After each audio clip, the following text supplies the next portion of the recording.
Welcome to Kalpana Mahabat channel. ரொம்ப நாள் கழிச்சு லாங் வீடியோ போடுறேன். எப்போவுமே குக்கிங் வீடியோ மட்டும்தான் இப்போ சமீபமாக போட்டுட்ருக்கேன். லாங் வீடியோ ரொம்ப நாள் ஆச்சு போட்டு.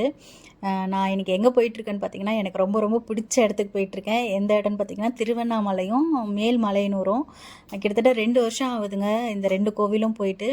எனக்கு என்ன ஒரு மனசு கஷ்டமாக இருந்தாலும் நானும் என் ஹஸ்பண்டும் போகிற இடம் வந்து பார்த்திங்கன்னா திருவண்ணாமலை, அதே மாதிரி மலையனூர். இங்கே தான் போவோம். 2 வருஷமாக எங்களால் போக முடியாமல், என்னன்னு தெரியல, அது தடங்களா என்னன்னு தெரியல, போக முடியாமல் இருந்தது. இன்றைக்கி நாங்கள் என்ன தடங்கள் வந்தாலும் பரவாயில்லன்னு கிளம்பியாச்சு.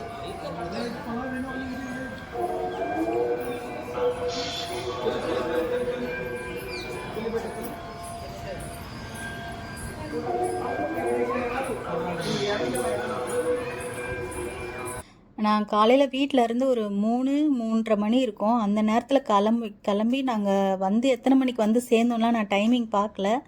சாமியை ஒரு 1/2 ஹவரில் பார்த்துட்டோம்.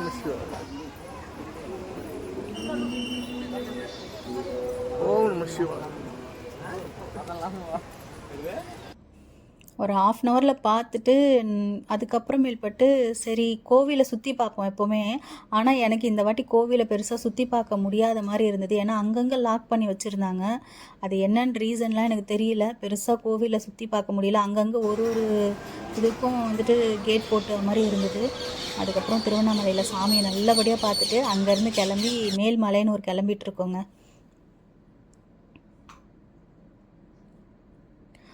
மேல்மலையனூர் போகிற வழியில் வந்து பார்த்திங்கன்னா உங்களுக்கு முனீஸ்வரர் கோவில் ஒன்று இருக்கும். சின்ன கோவில் தான். அது எப்படி சொல்கிறதுனா, அந்த கோவிலில் நிறைய பேர் வந்துட்டு சுற்றி போட்டுக்கிட்டு காருக்கும் சுற்றி போட்டுட்டு போவாங்க. இதே தான் மேல்மலையனூர்லேயும் பண்ணுவாங்க. அவங்களுக்கு வந்துட்டு ஏதாவது ஒரு கண் திருஷ்டி ஏதாவது இருந்தால் கண்டிப்பாக மலையனூர் போய் சுற்றி போட்டால் நல்லதுன்னுவாங்க. அதே மாதிரி இந்த முனீஸ்வர்கிட்ட உங்களோட வண்டி வாகனத்துக்கு சுற்றி போட்டிங்கன்னா அவ்வளோ நல்லதுன்னு சொல்லுவாங்க. இவர்கிட்ட வந்துட்டு நாங்கள் எப்போவுமே வந்தால் அவர்கிட்ட ஆசீர்வாதம் வாங்கிட்டு தான் நாங்கள் மலையனூருக்கே போவோம்.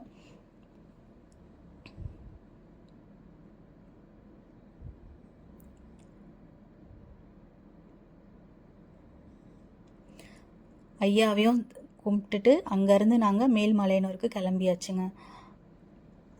மலையனூர்லேயும் கிட்டத்தட்ட ஒரு 10 நிமிஷத்தில் நாங்கள் சாமி பார்த்துருக்கோம். ஏன்னா 100 ரூபாய் டிக்கெட்னால ஒரு 10 நிமிஷத்தில் சாமியை பார்த்துட்டோம். ஏன்னா நாங்கள் சாட்டர்டே சண்டே போகல, அதனால் வந்துட்டு கொஞ்சம் சீக்கிரமாகவே சாமியை பார்க்குற மாதிரி தான் இருந்தது.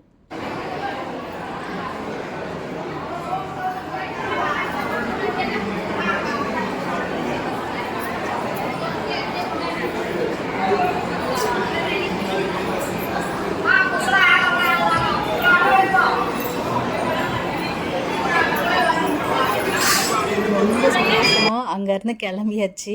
அதுக்கப்புறம் வர வழியில் வந்துட்டு இந்த நிறைய மாம்பழம் விற்றுட்ருந்தாங்க. நாங்கள் வர வழி ஃபுல்லாக மாம்பழமாக தான் விற்றுட்ருந்தாங்க. ஆனால் நாங்கள் இங்கே தான் நிறுத்தினோம். ஏன்னா இது வந்துட்டு மாந்தோப்பு பக்கத்துலேயே வச்சு விற்றுட்ருந்தாங்க. நிறைய பேர் வந்துட்டு கொஞ்சம் நிறைய இந்த இதெல்லாம் வச்சுருந்தாங்க. இவங்க கம்மியாக தான் இருந்தது. சரி இவங்கக்கிட்ட நிறுத்தி நாங்கள் வாங்கலாம் அப்படின்னு சொல்லிட்டு வாங்கினோம். மரம்லாம் வேறு கட் பண்ணிகிட்டு இருந்தாங்க, நஷ்டமாயிடுச்சு அதெல்லாம் சொல்லிகிட்டு இருந்தாங்க அந்த அம்மா.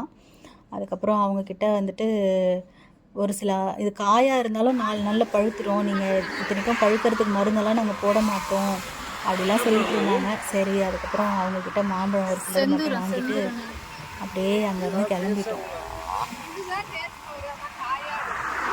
மங்கனப்பள்ளியாம்மா?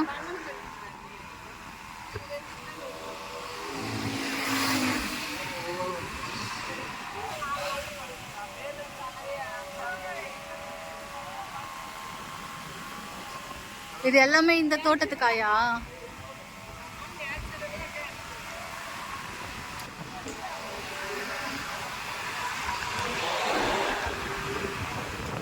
இந்த ட்ரிப்பு வந்துட்டு எனக்கு நிஜமாவே ரொம்ப சந்தோஷமாக இருந்தது. இந்த வீடியோ உங்களுக்கு பிடிச்சிருந்தா கண்டிப்பாக லைக் பண்ணுங்கள், கமெண்ட் பண்ணுங்கள். எனக்கு ரொம்ப ரொம்ப சந்தோஷமாக இருந்ததுங்க. நிஜமாவே 2 வருஷம் கழிச்சு ஐயாவையும் சரி அம்மாவையும் சரி பார்த்தாச்சு. அங்கேருந்து பழமும் வாங்கிட்டு ரொம்ப சந்தோஷத்தோடு நாங்கள் வீட்டுக்கு கிளம்பிட்டோம்.